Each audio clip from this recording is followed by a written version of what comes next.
Fala galera, professora Hanna falando aqui do canal Haja Estudo para mais uma aula que vai te ajudar a passar naquele concurso público.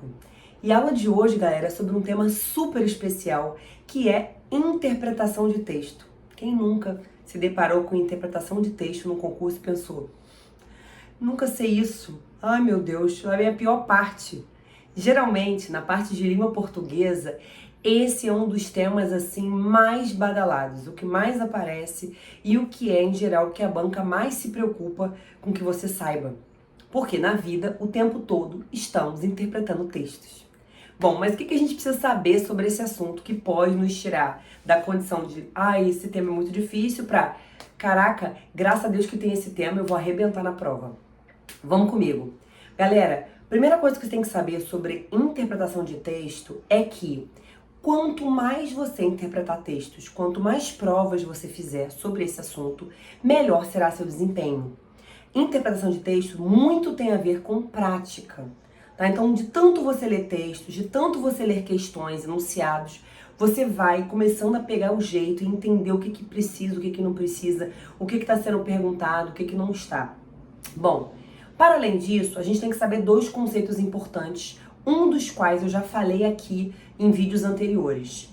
Para um texto ser texto, existem vários elementos, mas dois principais. Um deles é a coerência e o outro é a coesão. A coesão eu já expliquei aqui, que é a costura do texto, a relação entre as suas partes. Um texto, ele precisa estar conectado, as suas partes precisam dialogar. E vão fazer isso para alcançar o que a gente vai chamar de coerência. O que é coerência, galera? Coerência são os sentidos do texto, ele ter uma lógica. Então, um texto, para ser texto, ele precisa ter lógica, tá? Precisa ter coerência. Eis o motivo pelo qual que a gente não pode dizer que um texto é um conglomerado de frases. Porque se elas não fazem sentido, elas não apontam para uma lógica, esse texto não tem coerência, logo ele não é nem um texto. Quer ver um exemplo? Se eu dissesse assim pra vocês, eu preciso muito estudar para aquela prova. Meu cachorro tá doente hoje, meu ventilador pifou e aquela conversa do Trump com o Zelensky foi muito estranha, né? Observe, eu não posso dizer que isso que eu acabei de produzir é um texto. Essas frases que eu falei, embora elas tenham sentido como frases, elas não têm relação uma com as outras. O fato de eu precisar estar para a prova, meu cachorro tá doente, a conversa do Trump com o Zelensky, mais o meu ventilador. Elas não fazem sentido juntas, porque eu não as conectei de modo que elas façam sentido. Então, isso não é um texto. Então, um conglomerado de frases, isso é uma informação importantíssima. Não é um texto, ok? Bom, e o que mais você precisa saber? Eu vou dar para vocês algumas dicas para interpretar texto que podem te ajudar bastante e tem a ver, lógico, com a minha experiência, tanto como pessoa que faz muito concurso, como professora, e também tem a ver com o livro do Bechara, de onde eu tirei algumas dicas. O Bechara tem um livro chamado Gramática Fácil, que é como se fosse um compilado de da gramática dele, só que esse compilado tem informações assim bem sucintas para quem quer estudar rapidamente. E lá nesse livro a gente vai ver algumas dicas que eu tô trazendo aqui para vocês hoje, tá bom? Quando eu falo de Bechara, eu tô falando de Evanido Bechara, um dos maiores gramáticos do Brasil. Bom, então vamos lá. Uma dica importantíssima é: leia o texto 2 vezes. Não importa se você já entendeu. Leia o texto 2 vezes. Não importa se ele é um poema, se ele é uma receita de bolo, se ele é uma canção, se ele é um texto argumentativo. Leia o texto 2 vezes. Por quê? Na primeira vez que você ler o texto, você está só se ambientando, entendendo sobre do que se trata. Tá? Então você vai entender o tema principal, o que ele está falando. Então essa é a primeira leitura que você vai fazer. Então você descobre o assunto, digamos assim, o tema, que é o assunto principal. Em segundo, na segunda leitura, você já vai observar algo mais crítico, já vai ter uma observação mais acurada do texto. Você vai observando as relações entre os parágrafos, você já observa algumas ideias, já circula algumas ideias. Essa segunda leitura já é uma segunda leitura mais orientada para aquilo que você deseja. Cuidado, galera, cuidado com pessoas que vêm orientar vocês aqui no YouTube, que eu já vi muitos vídeos assim, dizendo que você não precisa ler o texto, que você deve primeiro ver as perguntas e depois voltar para ler o texto. Cuidado com isso, por quê? Porque dependendo da complexidade da questão, da pergunta, você sequer vai lembrar. Quando chegar na leitura do texto, você vai sequer lembrar da pergunta. Às vezes a pergunta é um catatal assim. Ela é tão complexa que quando você vai ler o texto, você já esqueceu a pergunta. Então, isso vale se você fizer a primeira leitura do texto, então você já fica sabendo qual é o assunto. Daí você ler as questões, a questão, por exemplo, se for só uma, por exemplo, e volta para a leitura do texto para buscar a informação pedida naquela questão. Aí sim funciona. Agora, se você simplesmente ignorar o texto totalmente e ler direto a pergunta, não quer dizer que você vai estar ganhando muito tempo com isso. Porque, na verdade, as pessoas te orientam a fazer isso para você ganhar tempo. Mas nem sempre isso significa ganhar tempo. Para mim, nunca funcionou, tá?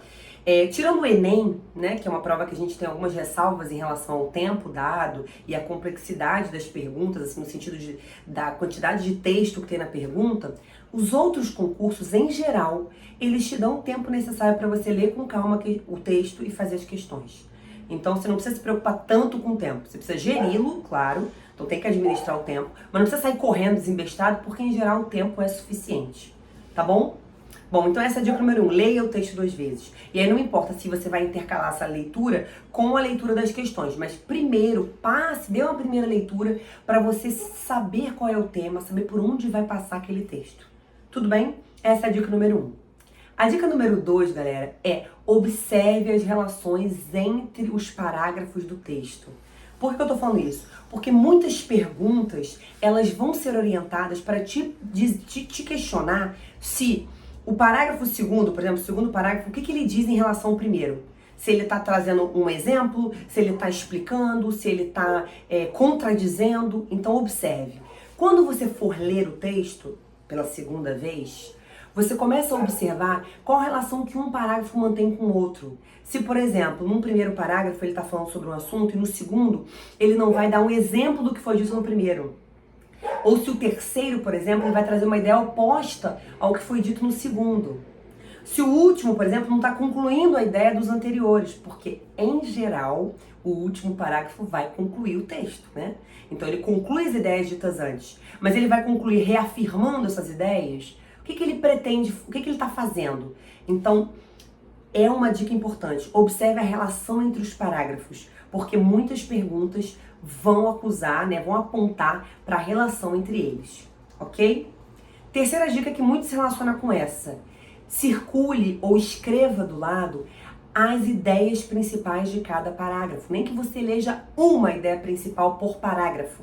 Então, rabisca mesmo, diz, esse aqui fala sobre como a ONU agiu nesse contexto político. Esse aqui diz sobre como o governo deve agir nessa situação. Esse fala sobre a responsabilidade social, a responsabilidade da população no assunto do aquecimento global, por exemplo. Então, vai escrevendo, assim, pequenas frases no meio ou do lado, use o espaço em branco da prova para você ir marcando o que cada parágrafo fala, ideia principal. Você não precisa falar sobre todo o parágrafo, escrever tudo que tem de importante ali, senão você está escrevendo um novo texto.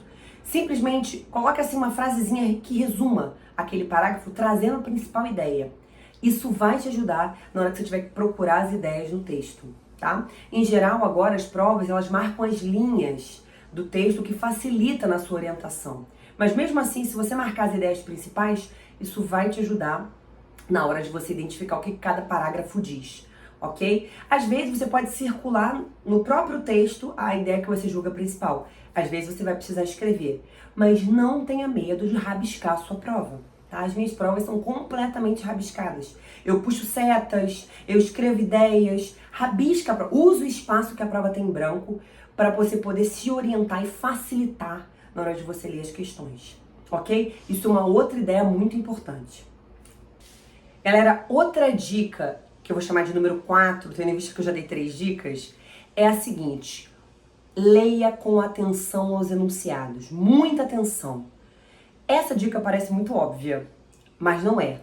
Muitas vezes, gente, o enunciado, ele comenta um fato linguístico, um fenômeno linguístico. um tempão, é um blocão assim. Só que ele vai perguntar, no final das contas, algo que tem a ver com esse fenômeno, mas não exatamente ele. Então, você se sente meio ludibriado, porque a questão vai te levando para um caminho, mas na verdade ela está te pedindo uma outra coisa. Então, tenha atenção ao enunciado. Quer ver um exemplo? Por exemplo, você encontra uma questão falando sobre metáfora. A metáfora é uma função da linguagem, uma função não, uma figura de linguagem que diz isso, aquilo, outro. E aí, lá pelo meio da questão diz assim, a catacrese é um tipo de metáfora. Assinale a alternativa abaixo em que encontramos um exemplo de catacrese. Observe, catacrese é uma coisa, metáfora é outra. A catacrese realmente é um tipo de metáfora, mas a explicação que ele deu para a metáfora não vai caber certinho na definição de catacrese, porque catacrese é uma metáfora desgastada, aquelas metáforas que já de tanto serem usadas, a gente nem vê mais como metáfora, tipo dente de alho, ou cabeça de alho, pé da mesa, isso é uma catacrese. Então, na verdade, ele explicou um fenômeno, mas a pergunta é bem específica. Com a explicação que ele deu sobre metáfora, não necessariamente você vai conseguir identificar a catacrese ali. Você realmente precisa saber da catacrese. Então não adianta passar o olho rapidamente pela questão sem dar atenção devida à pergunta que está se fazendo. Então fiquem atentos ao que é perguntado. E essa dica se desdobra na dica número 5, que é circule palavras como incorreta, correta, certo, errado, adequada, inadequada. Porque muitas vezes a questão está te pedindo o oposto do que você acha. Então, às vezes, está te pedindo uma alternativa incorreta e você não percebeu. E você está achando que tu tem um monte de correta ali e você não consegue achar uma. Claro que você não consegue achar uma. Ele está pedindo a incorreta. Então, fique atento a isso. Às vezes, ele está pedindo a adequada ou a inadequada. E aí, você está ali batalhando para achar qual é a mais adequada. Para você, todas são. Mas ele está te pedindo a inadequada. Então, circulem essas palavras-chave, porque elas vão ajudar você a entender o que está sendo pedido, ok? E outra coisa muito importante, se vocês quiserem, a gente pode fazer nos próximos vídeos algumas questões comentadas, em que eu vou mostrando para vocês como vocês podem ver isso na prática.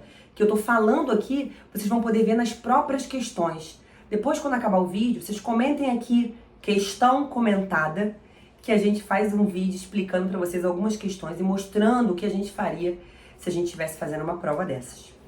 Ok? Dica de número 6. A dica de número 6, gente, é atenção que é pedido também. Quando o enunciado te pedir uma questão relacionada ao tema central do texto, tá pedindo o tema, ou seja, o assunto principal daquele texto, você deve, primeiro, observar o início e o fim do texto. Por quê? Muitas vezes as alternativas que você tem lá, todas elas te parecem que tem a ver com o tema central do texto. Você fica, meu Deus, qual que é correta? Para mim, todas têm o tema do texto. Mas para você se safar bem disso, você observa o que é dito na introdução e na conclusão. Ou seja, no primeiro parágrafo e no último. E isso, eles vão te dizer exatamente o que a questão está pedindo. Então, você está na dúvida. Você pensa assim, ah, meu Deus, para mim está tudo muito parecido. Usa a introdução e a conclusão para que elas vão te direcionar para o que aquela questão está pedindo, tá? Quando ele pede tema central. E se ele, porventura, o enunciado, te pedir qual é o argumento do texto, e você também estiver na dúvida, achando que tem várias corretas, você vai observar os parágrafos de desenvolvimento, que são os do meio. Fique atento a isso. Então, por exemplo, o seu texto tem 5 parágrafos. Ele está te pedindo qual é o argumento principal do texto. Você vai procurar esse argumento principal nos 3 do meio, os parágrafos do meio. Nem o primeiro, nem o último, os 3 do meio. Porque é geralmente onde fica a argumentação num texto argumentativo. Fica no meio, ok? Então você vai procurar ali no meio. E se ele pedir o tema central, você procura nas bordas, no primeiro e no último parágrafo, que geralmente ali vai ter alguma pista do que o texto está pedindo, tá bom? Senão você vai achar que tem várias corretas, que é o que acontece com a gente. Eles botam alternativas muito próximas e isso vai te confundir. Combinado?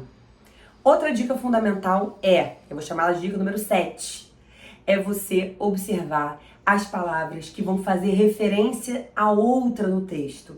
Muitas questões hoje em dia circulam um elemento do texto e pergunta a qual termo do texto ele faz referência. Essa aula eu já dei, tá aqui no canal, que é a nossa aula sobre coesão referencial, tá bom? Então, você tem dúvidas sobre esse assunto, tem uma aula específica sobre isso. Então, observe, ele vai colocar lá uma pergunta, vai tirar um trecho do texto e vai te perguntar: a quem aquele pronome ela se refere? Ou a quem o pronome onde se refere? Sublinha o pronome e você tem que procurar no texto. Não adianta olhar só para aquela frase, você vai ter que voltar no texto sem preguiça, que é uma dica fundamental, não ter preguiça quando o assunto é interpretação de texto. É suar mesmo, não tem jeito. Mas tá ali a resposta. Você vai procurar, acha aquele pedaço no texto e vai voltando para ver a quem que aquele pronome se refere. Cuidado. Por exemplo, numa frase como: Juliana estava muito triste com as críticas feitas por sua mãe. Ela fazia comentários desagradáveis que a machucavam. Pergunta: a quem se refere o ela? É a Juliana? Não. Porque pelo assunto você percebe que esse ela que fazia comentários que a machucavam é a mãe de Juliana. Juliana está insatisfeita com as críticas, lembra? E o que a machucavam, se ele perguntar a quem se refere esse a, quem está machucado segundo esse trecho? A Juliana. Então esse a se refere a Juliana. Então tenha atenção. Às vezes a gente troca as bolas de bobeira. Atenção à palavra respectivamente. Quando ele pede respectivamente, ele está perguntando na ordem que aparece. Então, se tá lá a pergunta: a quem se refere o pronome ela e o pronome a, respectivamente? Ele quer na ordem. O ela primeiro, então o ela se refere à mãe e o a se refere a Juliana. Isso tem que estar na alternativa. Primeiro a mãe, depois a Juliana. Se tiver uma alternativa que tem a mãe e a Juliana, você sai marcando, você está marcando errado. Porque o respectivamente, ele quer na ordem. Ok? Então fique atento a essas palavras que recuperam outras no texto. Isso é muito importante. Se tiver dúvida, é só procurar aqui no canal a aula sobre coesão referencial. Combinado? E por último, 2 dicas de ouro que você não pode esquecer. São 2 dicas muito importantes. A primeira não, vou chamar de dica 8 e dica 9. A dica 8, galera, é: não deixe de ler bastante. Toda vez que você vai fazendo um concurso, se preparando para algum concurso, seja ele para o Ministério Público, para o IBAMA, para o ICMBio, para Marinha, para qualquer concurso, aumente o seu repertório. Eu já falei isso aqui em aulas anteriores. Então esteja atualizado, leia jornais, online, não tem problema, da forma que for mais fácil para você, ou assista jornais televisivos. Se você prefere assistir o Jornal Nacional, o que está passando, ou outros canais, não importa qual emissora você vai utilizar, mas se atualize.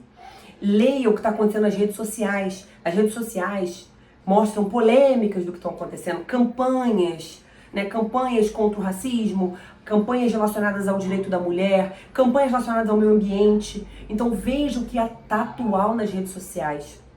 E não deixe de ler literatura, explorar o universo literário. Por que eu tô falando isso? Porque você pode dar a sorte de se deparar com um texto que você já conhece, que você já leu.